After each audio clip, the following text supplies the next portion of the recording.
I'm Sarah Wilson and you're listening to the Roots and All podcast. I'm here to help you get growing. Join me as I explore everything plant related both indoors and out and provide the information you need to create your perfect green environment.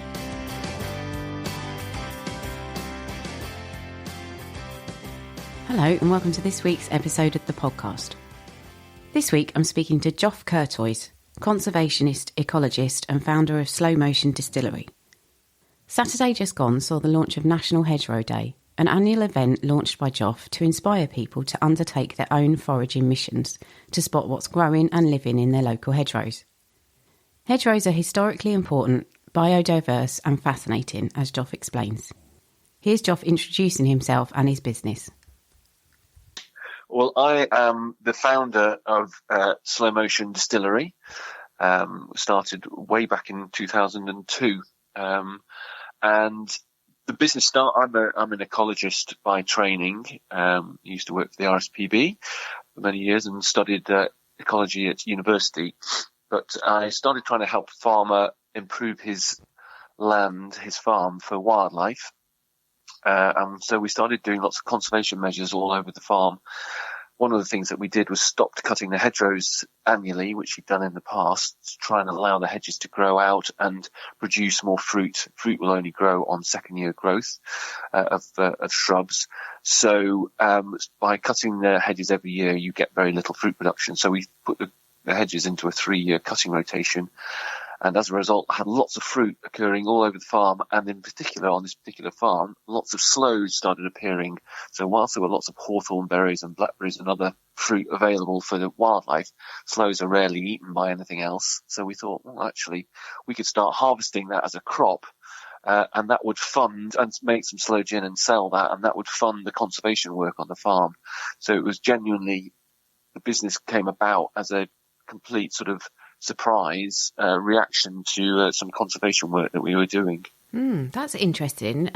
So if you cut them in a 3-year rotation, does that have any effect at all on their health or their growth? So inevitably it does, and it can be at times, if they're particularly growing quite aggressively, it can, the cutting back can be quite aggressive, but ultimately it aids the health of the hedge overall. So, and you cut it in rotation. So you don't cut all the hedges on the farm in 1 year. You cut a third of them or a fourth of them, whichever it is. And we left a lot of hedges to grow even more than that. So sometimes they went to a much longer rotation, but as long as you're sensitive with the management, you can manage that pretty well. And it may sound like a very simple question, but I suspect it's a bit more complex. But what is a hedgerow?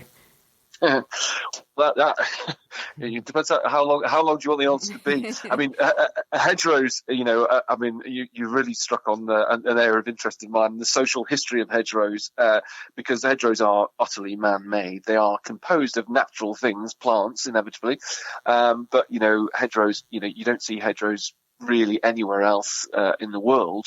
Hedgerows here are a truly man-made thing. And if you went back to the 15th, 16th, 17th century, hedgerows were seen as were incredibly divisive.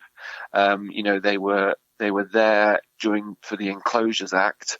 So when landlords started taking land back from us peasants, they divided the countryside up and began to own the land for the first time. And the way they demarked their ownership was often using hedgerows. So if you talk to Victorian ladies who love going out and painting landscapes, they would say that these lines of plants that were obviously man-made were ruining the landscape and putting a human footprint, if you like, across the countryside. They were unnatural. So if you talk to those people back then, and you talk to the peasants whose land had been taken away from them, they were really divisive. But of course, we now, as agriculture intensified and wildlife became less prevalent across the countryside, hedgerows started to become incredibly important as channels, if you like, for wildlife. So, the views of what hedgerows are as or what they're like has changed over the centuries, and now we value them highly, and we wouldn't, we indeed, as when hedgerows started to be taken out in the 70s and 80s and started to remove, there were lots of campaigns, about the removal of hedgerows, which would be ironic in history terms. So a hedgerow is really composed of shrubs and plants, fast-growing shrubs and plants, generally with thorns that keep us out and animals in. And the reason that farmers and landlords used principally hawthorn, which produced those really bright red berries that you see at this time of the year, hawthorn shrubs, and blackthorn, which produce sloes. So those principally were the two plants that were used to make up hedgerows, both of which you can take cuttings and very simply propagate through cuttings, so quite cheap to use, and they're both quite quick growing species. So, the hedges would grow up quickly. Of course, you now see, and particularly on parish boundaries, you see a lot more variety of hedges, and the best hedgerows for wildlife are the ones that have got lots of varieties. So I've got maybe wych elm, hazel, I've even seen oak, lots of dogwood, lots of other plants in there too. So the ones that are the best for wildlife are the ones with the most variety. That was a long answer to a short question. Sorry, my apologies about that. I did suspect it might be not quite as simple as it seemed on the face of it. But interestingly, given that they are a man-made construct, what makes them such biodiverse entities? Is it just that they acted as a refuge at some point?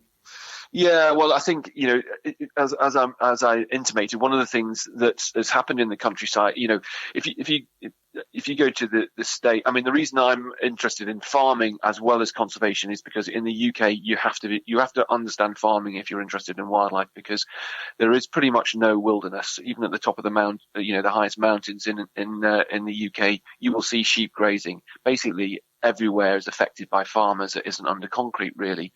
And what's happened in the countryside has been well documented over the last 60 or 70 years since the war. We asked farmers to increase food production, which they've done very efficiently. But that efficiency of production, of manufacturing of food in our countryside has come at the expense of wildlife, because the efficiency basically has made food less available to wildlife and more available to us, principally. So hedgerows, as natural phenomena around the outside of fields that aren't really farmed, therefore they're left to grow up and they become harbours for wildlife, and because they have fruit in there and lots of variety, they can support lots of a variety of wildlife. So they've become increasingly important as a wildlife refuge over the last 40 or 50 years. And yes, as I said, they're full of, if you've got lots of different plants, you'll have lots of different insects, and you may have lots of different fruit, all of which, provide habitats and food for wildlife. And they provide cover. I mean, it's a pretty common sight for us to see a sparrowhawk dashing down at one side of a hedgerow, and all the little brown birds, the sparrows and so on, dashing for cover into the hedgerow where the sparrowhawk can't get. You mentioned that people selected fast-growing species for their hedgerows. Did they also select them because they thought they could be used by humans for foraging? I suspect absolutely not. One of the reasons, I'm afraid I have a long answer for this one as well. I mean, they selected those plants because they were fast growing and because they had thorns, which would keep animals in. I'm possibly being slightly unfair when I say to keep people out, but that was possibly a reason as well. If you ever come across a blackthorn hedge, you really want to walk around it if you possibly can, not go through it. So, they are very spiky, but, so I don't think they were planted with a reason to encourage foraging, but because, one of the reasons that, we started making sloe gin, that was how we got into business. As I said earlier on, the prevalence of sloes on the hedgerows on the farm where we were based, made us think about making sloe gin and selling sloe gin to fund the conservation work. We've gone on to make lots of other things and gin itself now. But one of the things about sloe gin for people who live in the countryside is often a sort of feeling of a rite of passage when, to country life, as it were, when you make sloe gin. You go out and you forage for sloes, and then you go back and steep them in a bit of gin with sugar for a few months and open it at Christmas time. That's a kind of rite of passage into countryside life. And I think there's a reason for that, because of these hedgerows, when they were planted in the 16th and 17th century, they were very divisive. And so the people who were upset about the hedgerows could go out and in effect steal the fruit that was growing on the hedgerow and get it for free, because the landlord had taken the land away from them. So this was something they could get back and get for free. And so it became a bit of a rite of passage of, let's get one over on the landlord. Of course, one of the things about sloes is they look quite tasty. They look a bit like blueberries, but they taste nothing like blueberries. You generally only taste a raw sloe once or twice in your life, as they're very, very bitter. So gathering that fruit became, we can get this for free from the nasty landlord who's taken our land away from us. But actually, when you've tasted it, what the heck am I going to do with this? And of course, at that time, 16th, 17th century, gin was becoming a huge fashion when William and Mary came across the ocean and made us all Protestants, and they brought with them Jenever, which was a Dutch drink, which we kind of turned into what we now call gin. So there was lots of gin being made all over the countryside, and then lots of sloes suddenly appearing all over the countryside. Blackthorn was typically a hedgerow, a woodland edge plant, so people in the countryside would have known it. But suddenly, with all these hedgerows appearing everywhere, suddenly sloes became prevalent everywhere, and so suddenly sloe gin became a thing, and it became a thing that was a bit rebellious, and a way of showing your rebellion of going to get something for free from the landlord who'd taken your land away. That was another long answer to a short question. My apologies. No, it's great. So, in terms of using hedgerows for foraging on a farm that's otherwise presumably used in a productive way, is it important to do that, to kind of give them a value that is above and beyond just a conservation tool? Well, yeah, I think it's, making anything at home yourself. And I think, I make gin and I make sloe gin and, lots of other products. But I'd still say making it yourself, there's something special about that. And it always kind of tastes better, made when you've put some effort and time and love into a product. So, I'm not sure of the intrinsic value for wildlife of harvesting sloes. I don't think is that important, but I think it's good for the soul, one's own soul. So yeah, I don't think it particularly helps wildlife. And in some cases, you might be competing for food with the wildlife. So whatever I'd say when anyone goes out foraging, I'd always say, don't pick everything, leave some for wildlife. As I said at the beginning, sloes aren't really that valuable to the fruit themselves, aren't really that valuable to most wildlife species because of the stone in the centre of the fruit and because of the bitterness. So they often do rot on the hedge if they're not picked. So but if you're picking elderberries or blackberries, I always think leave some for the wildlife species. So apart from the berries, is there anything else that we can forage from hedgerows? Yeah. Well, I mean, I've talked about the classic berries of blackberries and sloes and elderberries, but rosehips are good. They are a fruit, a bright orange, sort of slightly rugby ball shaped fruit of the dog rose, Rosa canina. They are a rich source of vitamin C, and rosehip syrup is a nice thing to produce and use to sweeten things.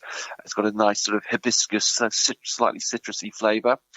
We use nettle leaves in our gin. Nettle leaves have kind of herbally grassy kind of almost bay-like taste, slightly spinachy as well, I think, when they're dried. So we often forage for nettles. Nettles, again, there are lots of nettles out in the countryside, which is a good thing because they support a lot of butterflies. So a lot of butterflies, like peacocks and tortoiseshells, lay their eggs on nettles. So again, if you're going to take nettles, don't take them all. Regardless of that, we only ever pick the tops of the nettles, which you can do if you're really brave with your bare hands. I do that. You do get a bit tingly, but the nettle tops in the spring and the late autumn come off quite easily without doing much stinging. So we use nettle leaves. Another classic, is elderflower. So elderberries this time of the year, elderflower in sort of May, June time. So they're, a classic thing to forage with a really kind of floral taste with slight apple. I always kind of think they have a slight appley fruit pear-like taste as well. So making elderflower cordial is a classic thing to do and forage for. Actually, we made this year, which genuinely were delicious, elderflower fritters. I think there is a recipe for that on our website, but they were. I didn't want more than 2, but they were really interesting flavoured, kind of fritters. And if you can picture an elderflower, they're umbilifer-like, so they've got lots of arms sticking out. So you can pick off an elderflower head, and it's effectively a handle to dip into the batter. So that was quite an experience and quite a nice thing to do. So elderflowers are a great thing to forage. And you've launched National Hedgerow Day. This episode is going out just after it, but presumably this is a good time to be going out and foraging from the hedgerows. This is the classic time of year. I mean, it's the sort of original harvest time, and there's harvest festivals going on. So it is the classic time of the year when nature provides lots of fruit. So we've mentioned blackberries and sloes. They're all out there now, and rose hips. Elderflower, obviously back in May, June, but elderberries right now. So this is the classic time when, there's still a lot of wildlife around, as well as forageable goods, as it were. And it's now the heat of the summer has gone. It's I love this time of year, going out and looking for stuff, foraging the wildlife that's there. And what sort of birds are we likely to find in hedgerows? Well, the classic hedgerow birds would be something like a yellowhammer. There won't be much singing. Singing happens in earlier in the year, but so you're not going to hear a great deal of bird song now. But yellowhammer is a classic hedgerow bird. Bullfinches too, which are absolute favourites. So the male bullfinch is really boldly pink with a lovely black head and grey back. So bullfinches and yellowhammers, and then lots of what bird watchers call LBJs, little brown jobs, sort of sparrows, tree sparrows and hedge sparrows, would be really common sight. And I mentioned earlier the sparrowhawk, which a lot of people kind of worry about all the little birds, but sparrowhawk's just an important part of our wildlife, and we'll often see sparrowhawks touring down, flying quietly down a hedgerow, kind of looking for food themselves. You mentioned, obviously, I think hedgerows have had a bit of a checkered past. They've kind of come and gone in terms of popularity and in physical presence. Do they still need our help in terms of preservation? Yeah, I think, the more people are aware, the more people will question things about what happens in the countryside and take an interest. Over the last few years, and last 20 odd years, government have been trying to help farmers to help manage the hedgerows better. But the more people go out and see the hedgerows and they witness the wildlife, and I think the lockdown has been a really important thing in people's understanding and enjoyment of the countryside. When it's life has allowed us to go out there. If you're not working, if you're furloughed, people have gone out and into the hedgerows and into the countryside, of which hedgerows are a big part. And awareness of what goes on in the countryside is really important, and developing a love for wildlife is really important for its survival, because if we all show our interest, the government will respond. If people are interested in those things, then the government will respond by making sure that those, it's harder to remove hedgerows or damage hedgerows. I mean, one of the big problems for hedgerows is mismanagement. They need management. They do, they ultimately, do need management of some kind. And farmers often don't have the time or the money, but also often the inclination to manage hedgerows well. And that's, so it's important for all of us to understand and to help, kind of help their popularity and help their maintenance ultimately. Yeah. And if we wanted to establish a new hedge, I think there are schemes that will offer. There definitely are. I mean, for farmers and landowners, there are schemes out there that help pay for planting of hedgerows, and there's lots of advice out there online as well as to how to plant them. The real if people are going to plant hedgerows, the main thing is variety of plants.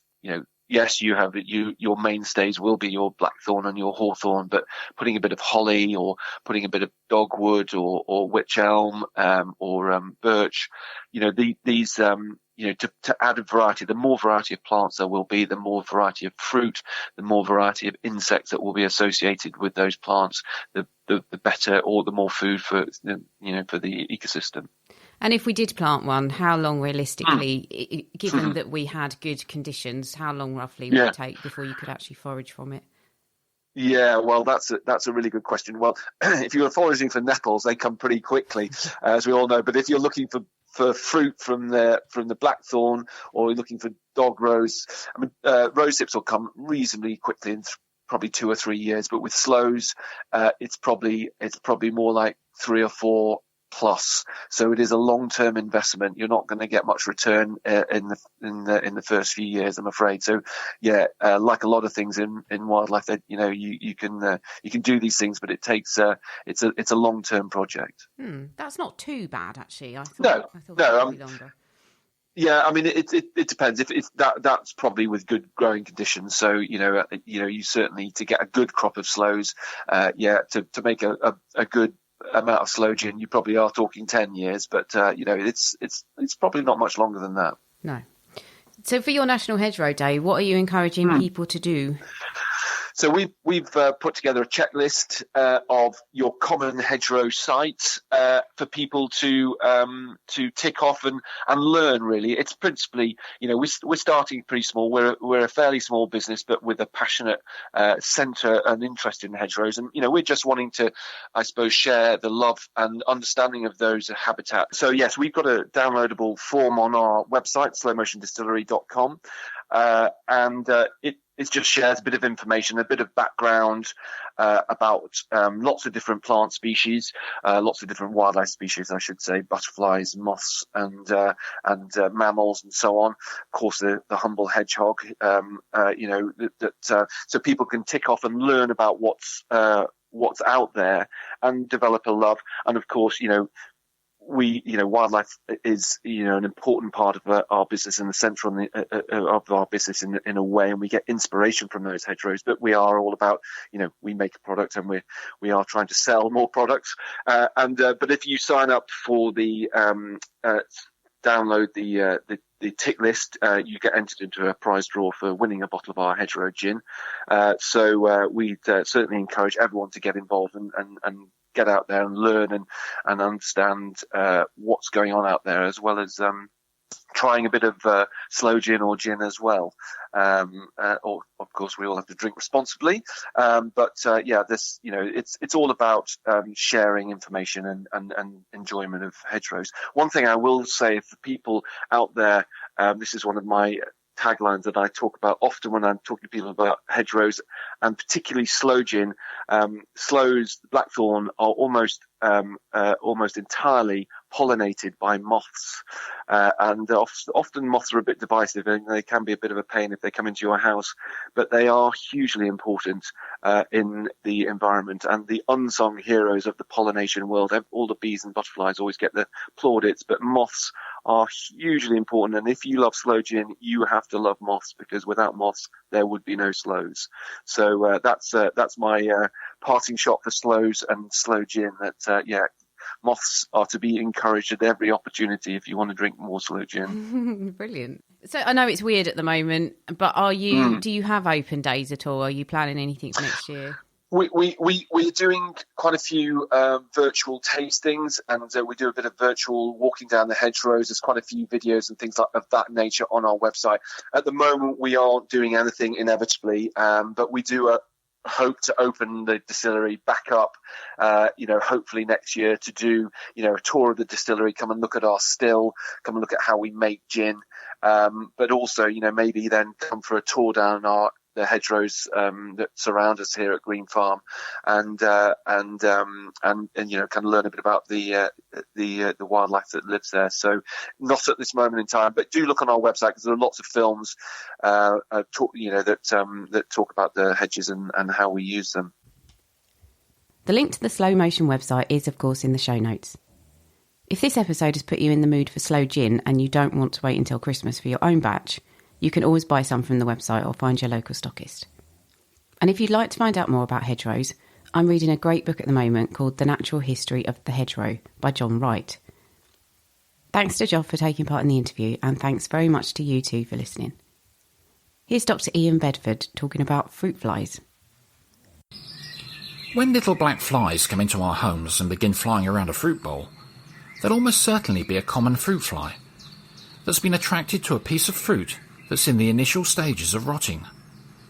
Since fruit flies use their powerful olfactory senses to detect and follow the scent of fermentation juices that ooze from overripe fruit, and on which they feed. And whilst there, they'll mate and lay eggs, which will hatch the following day into little maggots that flourish within the fruit's decaying flesh, rapidly maturing, pupating, and then emerging as another generation of fruit flies in as little as 10 days. But as annoying as fruit flies might be in the home, they're actually a natural indicator that it's time to sort out the old fruit and perhaps take it to the compost bin, where the flies' maggots can get on with their invaluable job of recycling. Interestingly though, the common fruit fly currently has another important role to play, a role that's of great value to us in helping us understand biotic systems and interactions. Since its rapid life cycle, ease of maintenance within a science lab, and the recent unravelling of its complete genome sequence have enabled it to become one of the world's most widely used organisms within genetic and biological research. And the fact that we share 40% of our genes with the common fruit fly allows it to be used as a genetic model for researching human diseases such as Parkinson's and Alzheimer's, and in the quest to understand the mechanisms of ageing, drug resistance, diabetes and cancer.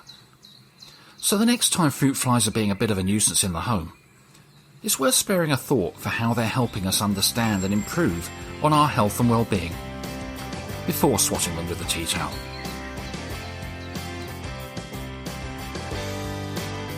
You can download or listen to the podcast direct from the website www.rootsandall.co.uk, where you'll also find my blog and a sign-up form for the newsletter, which gives you a weekly roundup of content, plus the inside scoop on things like upcoming guests.